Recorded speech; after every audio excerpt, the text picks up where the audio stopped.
session. Let's welcome Conya to this lunch and learn. Some virtual handshakes, please. Okay, Look, give myself a hand. so Conya, I'm going to monitor the chat. The show is yours. Thank you so much for that welcome introduction. Can everyone see my screen? Yes. Okay, and I excuse me because I have three screens here, so I may be looking back and forth to make sure of where I am. Again, thank you again, Karina. And let's talk about CI a little bit. And of course, you did hear that I've worked for DTE for 29 years. I did start when I was 5 years old, just to let you know. It was very early in life, very early, but just wanted to mention that. What is continuous improvement? Continuous improvement is a method and a philosophy to strive for perfection for everyday execution of your processes, products, or the services to your customers. This can be obtained in small increment steps or larger process improvement projects. Continuous improvement is an umbrella term that encounters many methods. Some of those methods are Lean and Six Sigma. So today I will introduce three Lean tools: the Go and See, the 5S, and the Waste Observation Form. I've also included on this page two books that I recommend reading if you're interested and if you want to learn more. And that's The Toyota Way to Lean Leadership and The High Velocity Edge.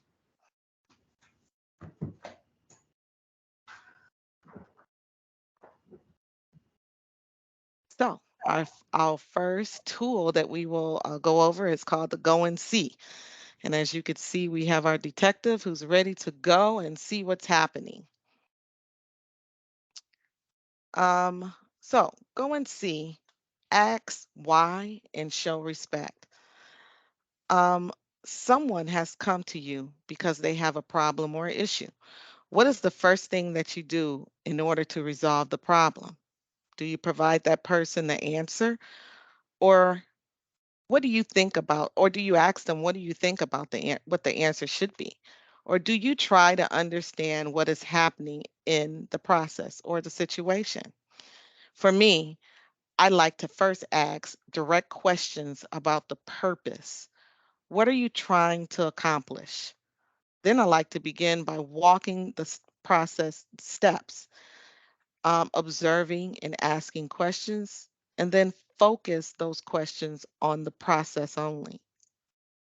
I may even circle back to ask more in depth questions about the purpose or objectives and problems that I am seeking to understand and be specific and the specific area in question, and try to understand the process or the situation in a broader view.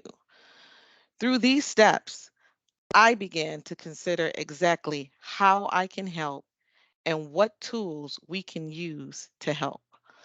Another thing to remember is when you're going into the space of other people and they're doing their work, no matter what type of work it is, remember to always be respectful to the individuals you are observing.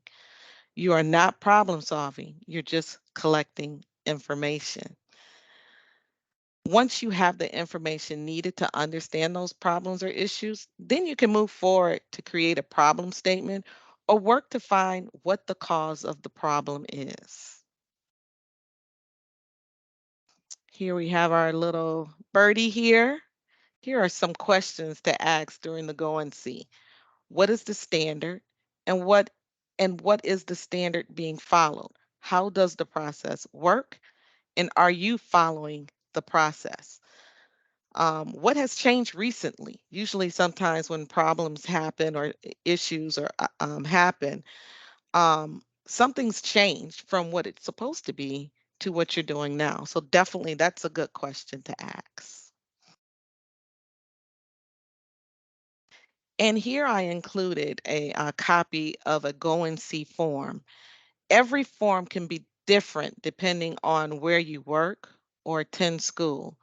Take note of those questions and create your own questions. Add any meaningful questions that you need to add based on your organization or your school.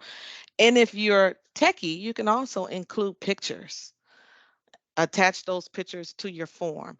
Now, this is just an example of one, but definitely there are many out there you can Google, but this is just a simple form that can be used.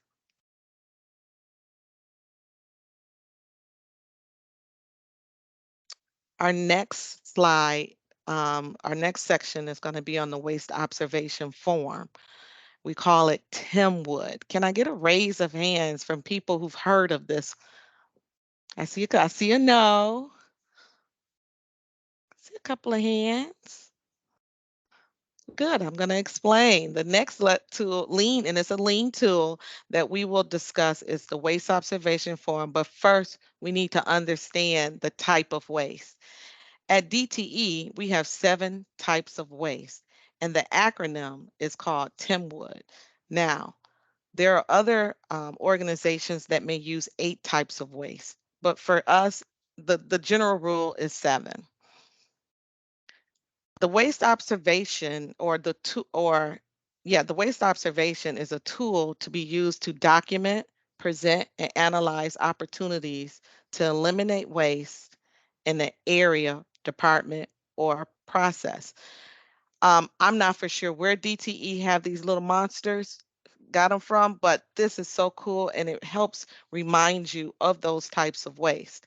And as you can see, we have our transportation, our inventory, our motion, waiting, overproduction, overprocessing, and defects.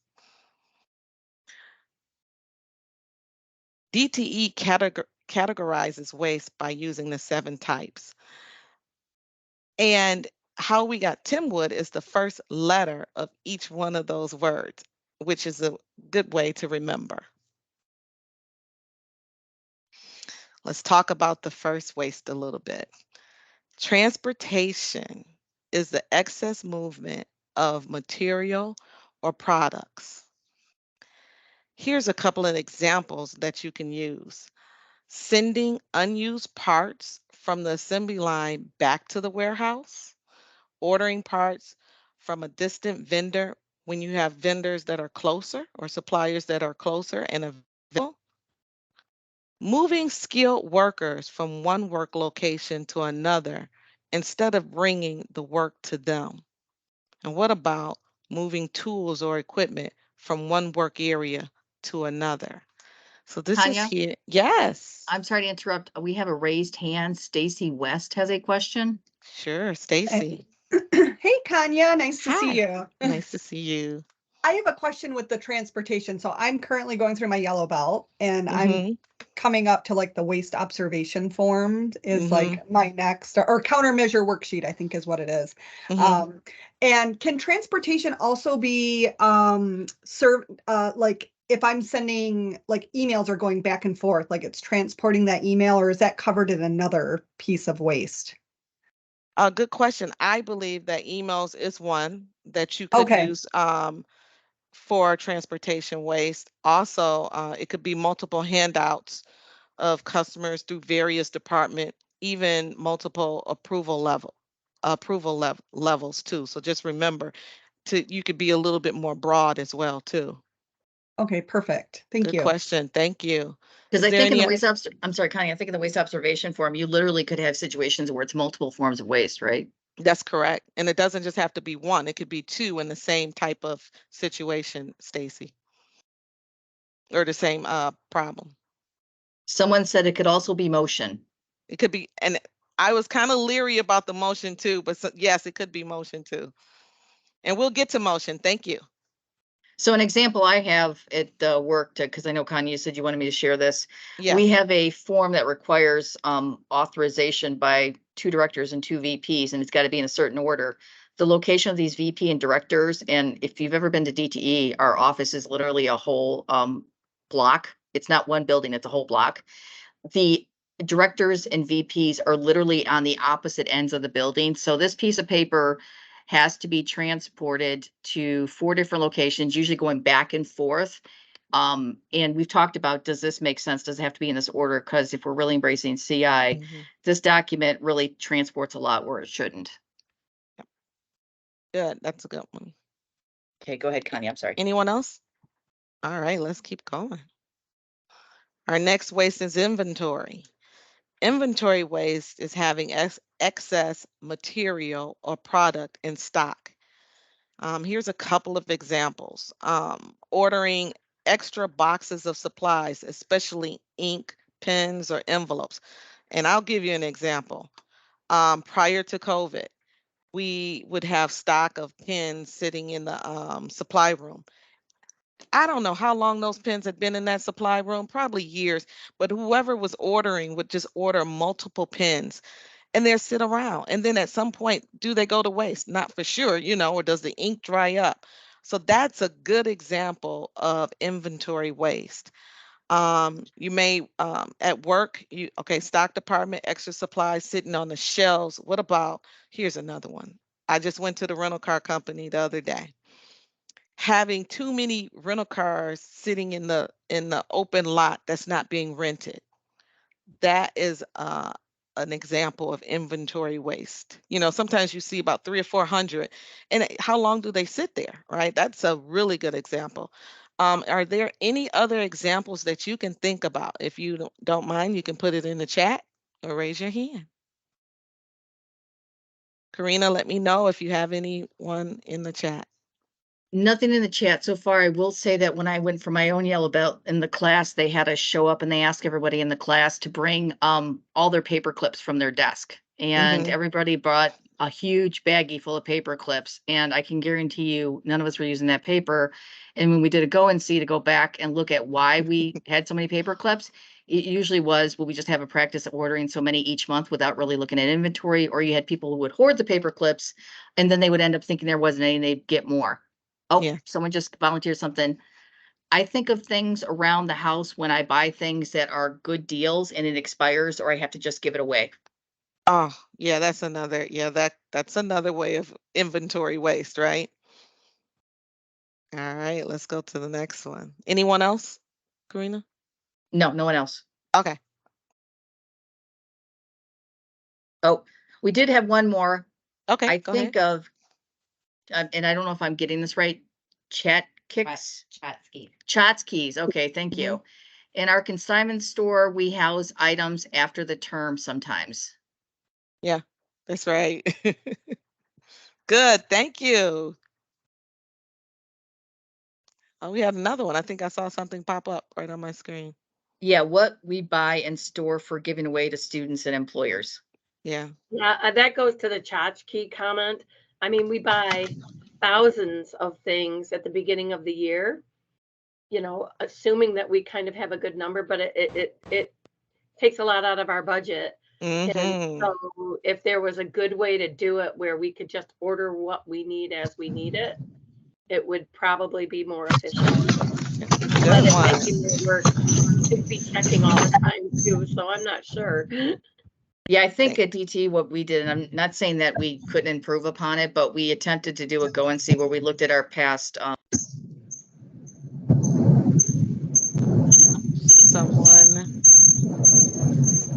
can, okay, thank you. All right, so go ahead. Okay. Our next waste is motion waste. This is moving the human body more than necessary. Um, Here's an example of motion waste: walking, lifting, reaching, bending, stretching, and moving. So, say for instance, I'm sitting at my desk right now. I need to get a pen. Turn it all the way over to get that pen. When I could just keep that pen right next to me in this drawer that's sitting next right here. What about if you're working on a car? Someone's working on a car, they're underneath the car, they need a tool. They got to get from underneath the car to get out, to go get the tool in the toolbox and to come back. That's another example. Instead of bringing the toolbox closer, right? Again, I'll go back and ask people to give me some examples of motion waste that they have experienced. Nothing so far, but I know that you and I, Conya, talked about the fact that they took the printer and moved it to one side of the office and everyone has to walk to the opposite side to get the paperwork. Oh, We got a hand yes. raised. Okay, we got Yes. some statements in the chat. So Stacy? Yeah, I experienced this just recently. I have a couple classes that I'm bringing back in person, and I had some of my supplies in the main training room downstairs. But my training room was upstairs, but I was so like used to keeping the stuff in the big training room that when I would have it, I was taking a wagon, going downstairs, bringing it back up. And if you're, for those familiar with DTE, it's a huge building. So like going through elevators and I finally just said, why am I not keeping this in the upstairs training room? I have this training class up here every time. And my life is so much easier now. Right. And I'll speak to that a little later on about things that we can do to prevent that. You do have some in the chat, Conya. Some things are brought up as processes with too many red tape approvals. Also mentioned was traveling for meetings versus meeting online. And then the last thing that was brought up is bringing items to be researched upstairs and then sending it back down instead of researching downstairs. Good one. Good one. I like that. All right, I'll go to the next one. Here's a good one, waiting, right? Waiting is our third type of waste, which is idle time or waiting to receive information. Maybe you are waiting in the queue for the next step or task, or even finished products waiting to be shipped. What about meetings to start or waiting for approvals? I know we probably all experienced that one. Love to hear your examples of waiting. So do we have any in the chat, or does anyone want to speak and say something? So I don't know if this is due to motion because when it came out or waiting, but someone put down, and this one clearly is motion. They reduced and moved our printers Yeah. to. They also changed the internet. They make a log when they log in. I guess everyone automatically logs in as students. So now they have to click that they're staff before they can go to their link. So it's an extra click. Yep. I often think I should document every time I have to click that link. Yeah, we've done time studies at our work. I think waiting is a big deal and asking for tech help when we use our computers, I think is what it's saying. I'm not sure because it looks like it's a terminology. Someone says waiting to access to a SharePoint site, approval access. They must work at DTE. And then another one says waiting when coworkers cannot agree on a needed program. It's been years, LOL. Yeah. Good examples. Good examples. Thank you. Our next one, overproduction. Overproduction is producing more than the customer needs right now. An example of this is printing and filing of unnecessary documents. No one has done that, right? Maybe a car dealer has a lot of unsold cars in the lot, or even the creation of meals that are not eaten. So, how do many people do that? Food prep, right? And you took all that time to make all this, and then you get to the second or third day and you don't even want to eat it, right? And it just sits there, and it's like, I'm just gonna go get something to eat, and you keep having it sit there. That's why I don't do meal prep, because it will sit there and I don't want it after so long. So just make it too much. Really, I should just make it for one day out, not 2 or 3 days, right? Anyone else have any good examples of overproduction? So Kanya, this one is based on actually waiting while we're looking for the other ones, but they had said waiting on someone on the team to take ownership or leadership of a project. Oh, yeah. With regards to overproduction, we overproduce processes. I am in the middle of one right now where we literally have everything we need in the initial doc, but we have to move it to another spreadsheet or write it out. Someone else said, I used to keep extra copies of manuals, job aids, and etc. for in-person meetings, training, and I needed to change the documents. It was a waste. Yeah.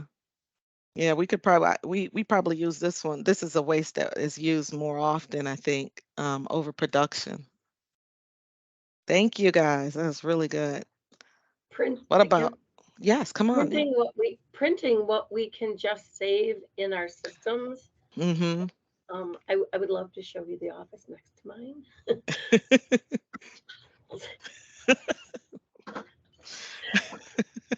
We get it. how did and there are people who do that, right? Who have excess amounts of printing. So I get that because I probably was one until DTE stopped us from printing so much, and it's more electronic now. So thank you, DTE, because they actually helped save some couple of trees.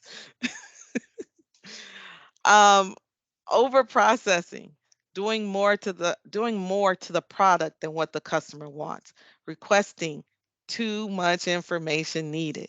Here's a couple of examples. Requiring multiple reports for the same process, excess paperwork or data entry, or tracking projects in multiple systems.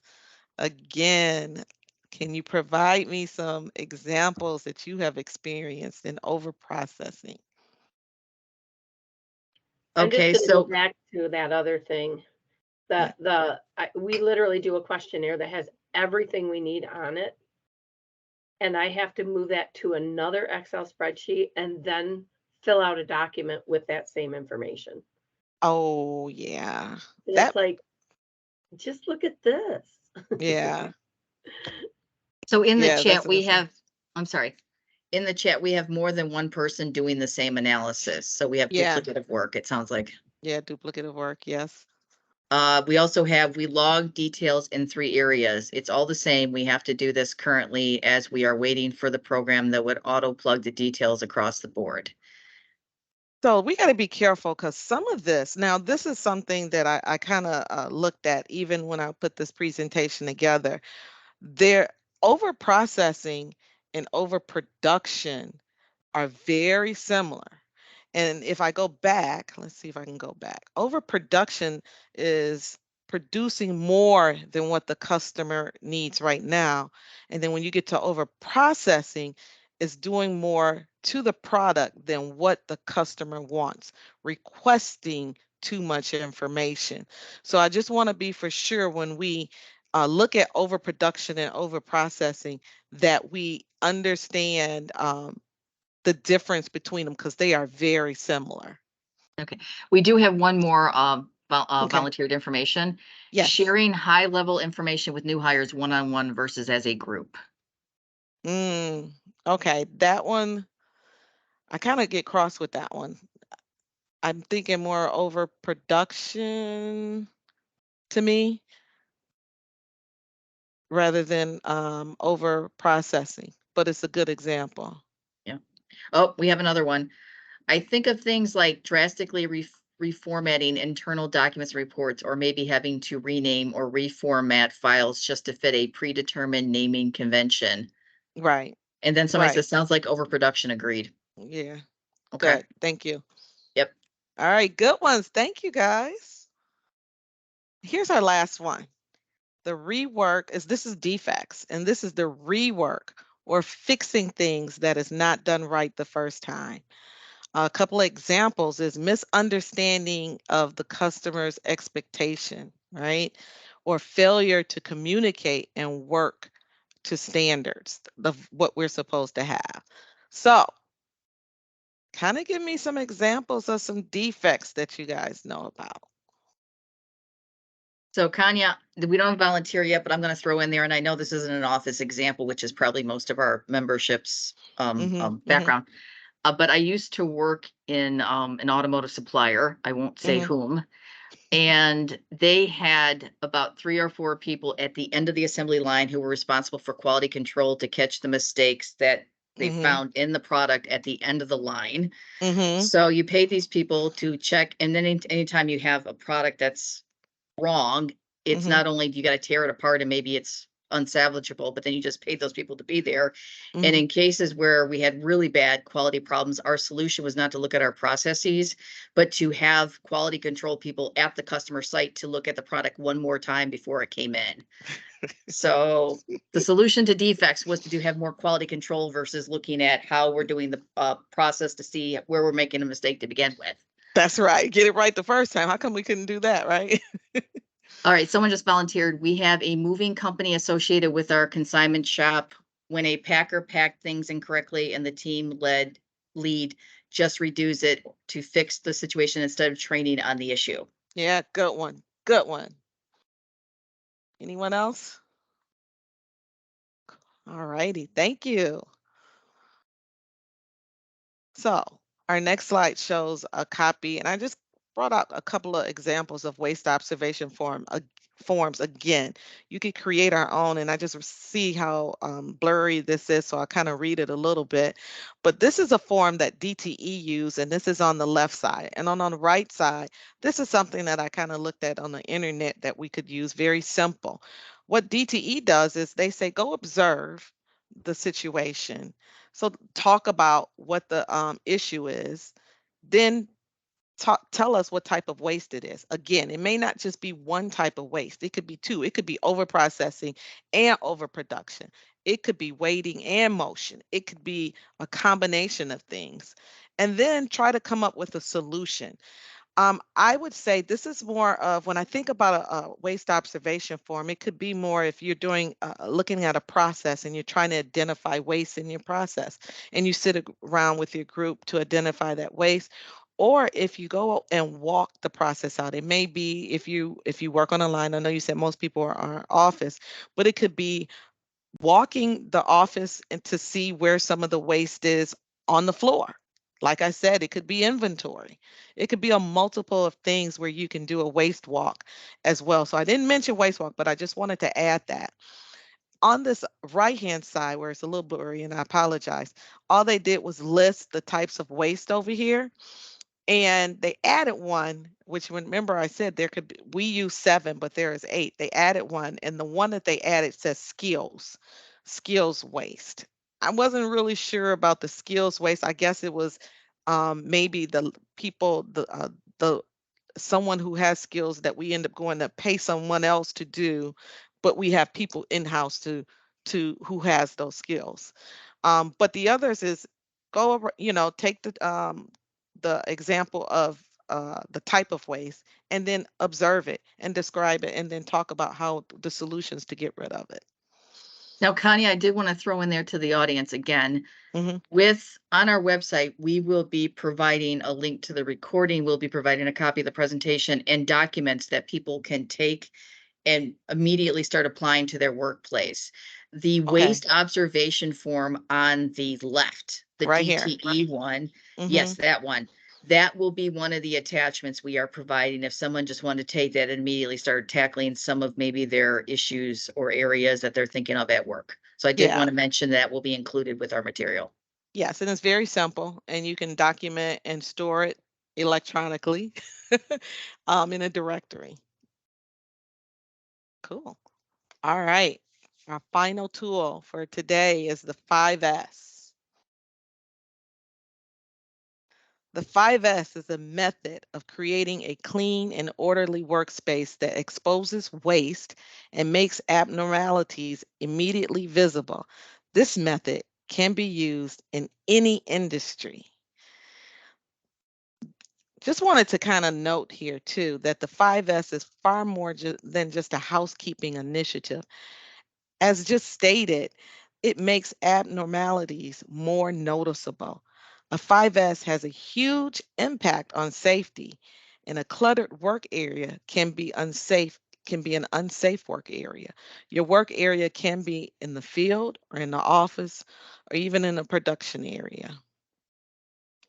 Many people are amazed as how much more productive they are when their work area is how much more productive they are when their work area is decluttered, cleaned, or organized, rather you being in a machine shop, an operator, an accountant, a teacher, or even a nurse. Kanya, Yes, I'm me. sorry. I was just saying you got some comments in the chat. One is I Oh, love okay. this. I knew about the 5 Ys, but not the 5 S's. Another one said Ah, 5S is part of my life everywhere, work, home, church, etc. there you go. I'm glad that they said that because that's exactly where I'm going with this. Having things available in the right place when you need them. Also, a 5S is beneficial because it is low cost. It is a way to collaborate. It's a collaboration tool that you can get everyone involved. So thank you for going there, whoever said that, because that's where we're going. Look at this right here. I gave you an example. So here I'm just giving you a lot of examples of each step in the 5S. Our first step is sort. this is the chance to get rid of what things that we don't need or we want any longer. If you don't need it, get rid of it. Whenever I perform a 5S, I like to put things in a bucket. Here are some examples. Organizing a directory in buckets with the most important directory or file first, or even you organizing your closet at home. Bucket your clothes by color, long sleeve versus short sleeve. Um, or even a work desk. You can sort your desk based on what you use more often. And then anything that you don't use more often, you probably put in the drawer. Conya, Yes, ma'am, real go ahead. sorry, comments in the chat. I added 5S to my closet before the change of seasons because there are so many things I have I don't realize. And then somebody else said, will this be available? I would like to share with my team. So the presentation will be made available. We will add it to the Messia website. Yes, I'll tell you this. During COVID, needed something to do in the afternoon. I was watching Netflix. And forgive me, I do not know the lady's name, but on Netflix, it's a show and they talk about organization. And I just kept going and watching these shows. What I have done is organize my drawer at home. I did not do it by color, but on the way that I fold my clothes so that I can see it when I go into the drawer so I can see what I want to wear and I could just pick it out. Home edit. Yeah, there. Okay. That's it. That's I just suggest that I mean, you could use this 5S anywhere and everywhere. And I also use it at work, organizing my directory. I even use it at home. Like, what are those? I love pens and I love the colored pens. And I put my colored pens right here at the top. And the ones I don't like, I do put in a drawer. I only use the things that I like sitting on my desk that I can just grab real quick. Anything else in the chat, Karina? Yes, there are businesses that will come in and help you organize. Someone volunteered, and then someone Yes. threw a name out there, Marie Kondo. I don't know if that's a company name or I'm not familiar with it. Okay. Good, good. So that is the first 5S. I mean the first S in the 5S. It is sort. The next one is set. Everything in its place. If you had tools or items missing, you could easily see what is missing and give an opportunity to find and replace the items before someone else needs them. So here is an example. I'll tell you what DTE has done. Years ago, when we start introducing CI to the organization or to the enterprise, they went around and put tape on in the computer room, and the tape was the same shape as maybe a stapler, or it was the same shape of a pen case or something like that. And so whenever you go in there, you knew where the stapler belonged. This is an example, I believe, of set. Having everything having its place, right? Here's an example of in the kitchen.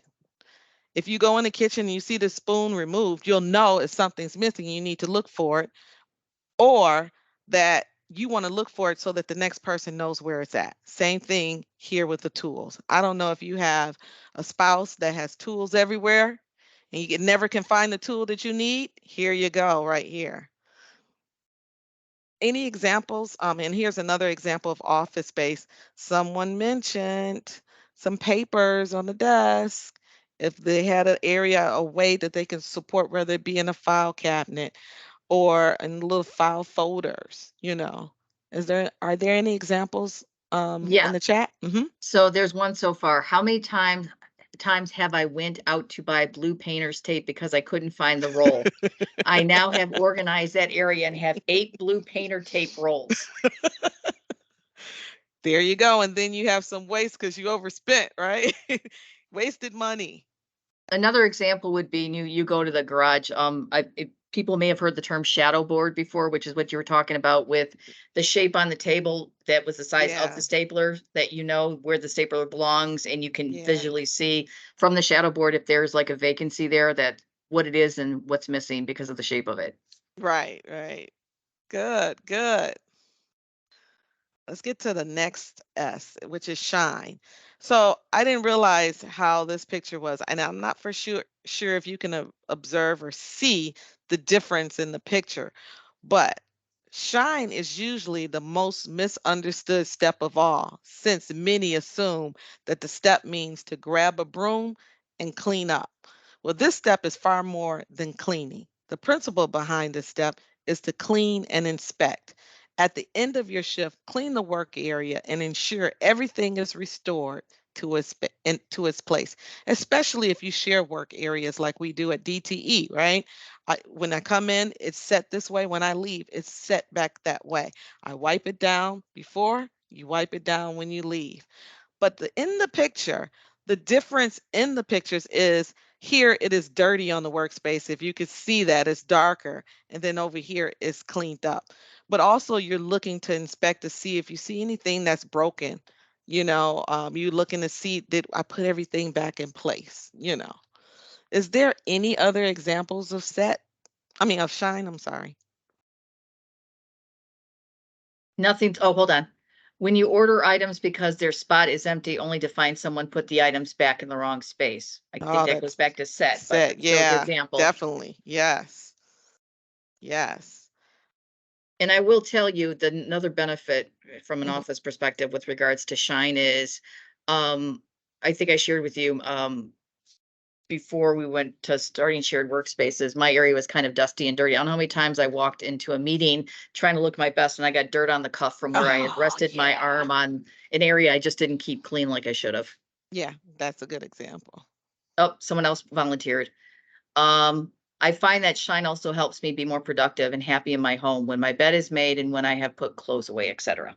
Good, good, good. And here's our last S. No, it's not our last. Our fourth S is standardize. This step is focused on creating standards for the abnormalities where abnormalities are easily recognized. So I gave an example too soon, but the example was that tape, right? Having a checklist and audits are very helpful way to create a routine also. Also, create policies and procedures of standard work instructions. You may want to assign areas for employees. Now, here the example is before, this is how it looks, after, this is how it looks, but then coming back and ensuring that things are in a spot, right? Yeah, Make sure if something is missing, where is it at? Just having those checks. And this actually goes hand in hand with the next one, which is sustain. Sustain ensures you continuously reap the benefits of the 5S deployment, gaining improved efficiency and reduced waste. In this step, it must be made clear that this is how we intend to operate, provide structure for what needs to be done in order to identify abnormalities and fixes. So Conya, I do want to Mhm. put a plug in here real quick, and I don't know if you know this, Sure. but it looks like your screen increased in size, so you don't see the whole entire screen anymore. But I will put a plug in here. The one of the documents we're going to provide for the material that you could take back with you, and ties into sustain, Mhm. is this isn't a quick fix. It's something where it becomes habit, or otherwise it's not going to be successful. Is not this form, but in the material we're going to provide on our website, there will be a blank waste audit form, not waste, I'm sorry, audit form 4I5S, as Mhm. well as a sample that someone created that you can use or borrow from for inspiration. But the intent of the audit form would be you could take it back and use it. And once you clean up your area, it helps you keep that area maintained. So we're going to provide you a blank template as well as a sample one that you can use. Yes, and that's what, can you see this or is it still big? No, I could see it fine. Okay, good. And this is a copy of some 5S audit forms as well.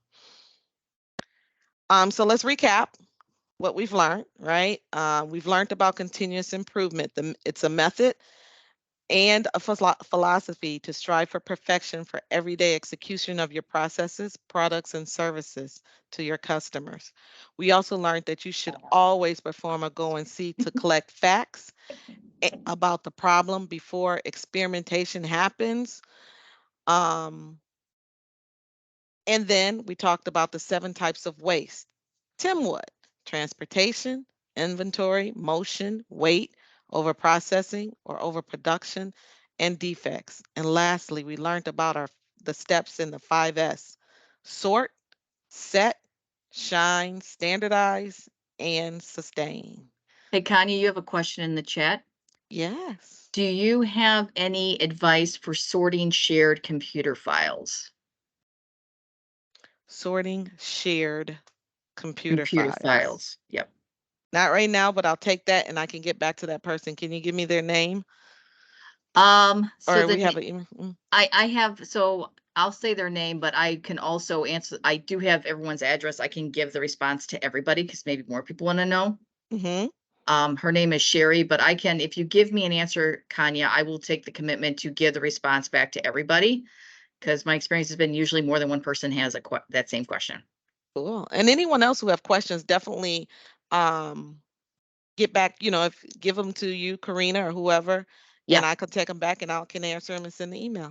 Yeah, I guess probably unless you want to give your email, which you may, I know it's not part of this presentation. People have mine and they can ask me a question and I'll forward it to you.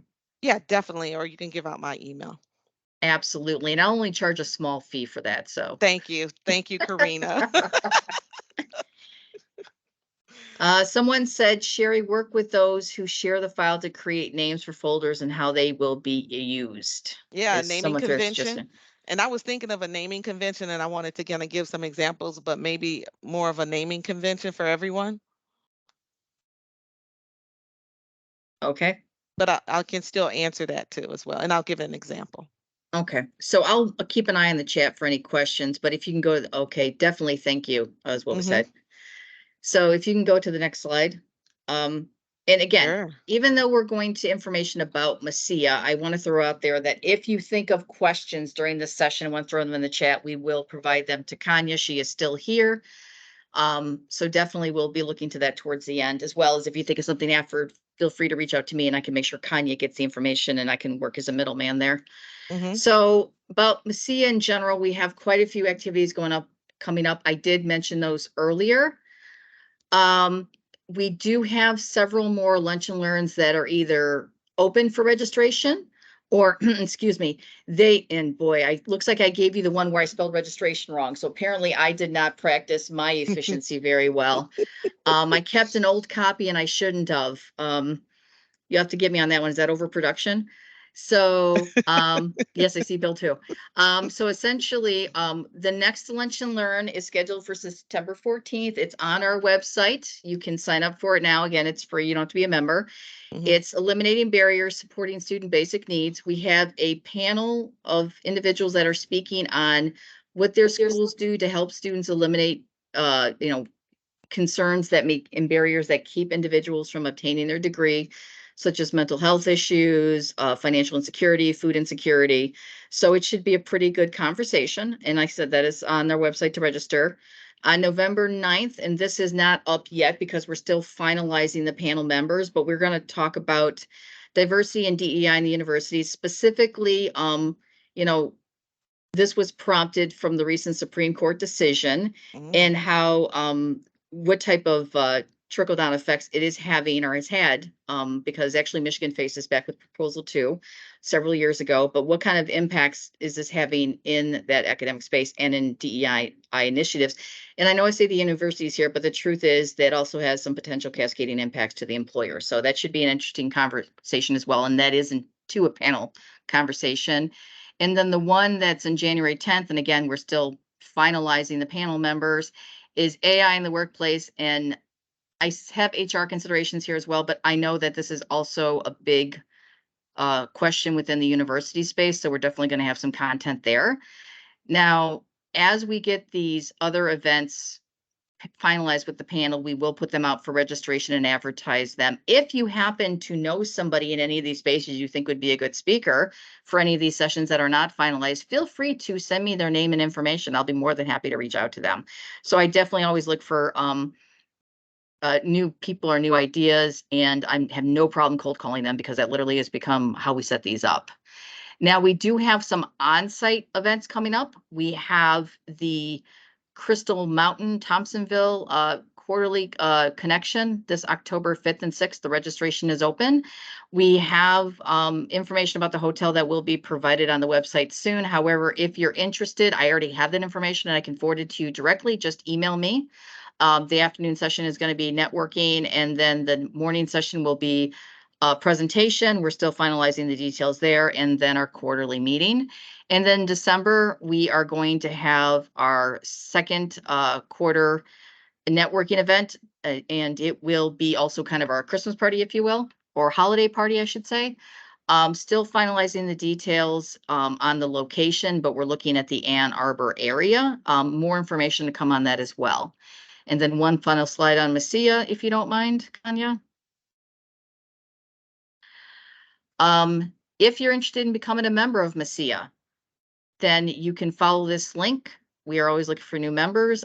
Joe, I know we're in the process of changing up our membership to make it comparable to what others are doing. Has that change officially been done yet, or is it still Yes, Shelley's it's officially been changed in the system. The new membership is up and running. Okay, great.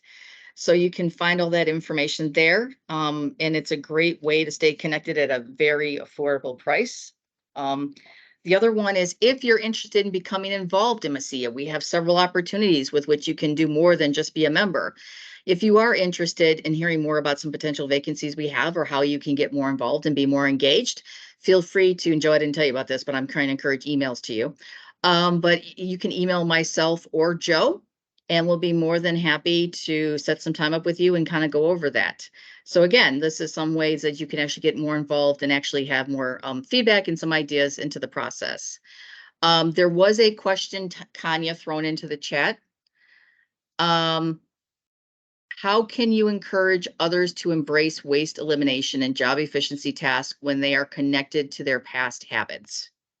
It does take some work some time getting used to. I remember with DTE coming into the organization just to talk about CI, and then with waste, and talking about the waste and other 5 S's. Just keep teaching, keep talking about it, and incorporate it in your daily work. That's the most important piece of it. Don't let it fall to the wayside. Constantly incorporate it in your daily work to make it the way that this is how we're going to work. Everyone needs to be on board, needs to understand, and ensure that, hey, this is how we're going to work. Okay, thank you.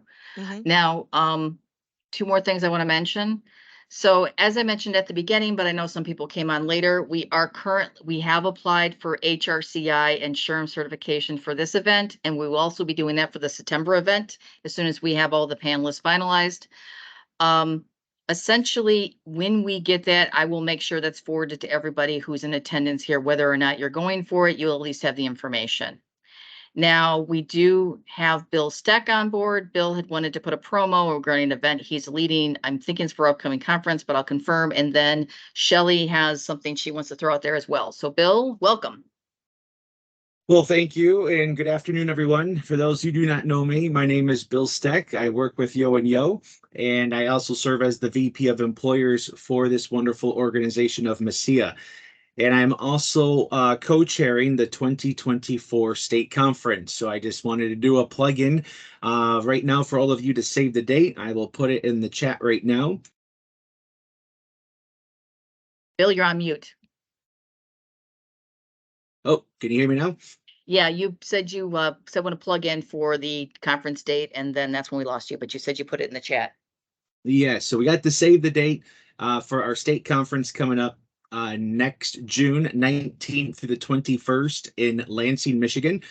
We have a wonderful committee and we are in full swing. No pun intended, because our theme is one team, one dream, swinging for success. And we just publicly announced last week one of our keynote speakers is going to be three-time Olympian gold medalist Lisa Fernandez from the Women's Team USA softball team. She currently is the associate head coach for the softball team for UCLA. So we will be flying her in from LA to LAN, Lansing. How about that? Nice little transition there.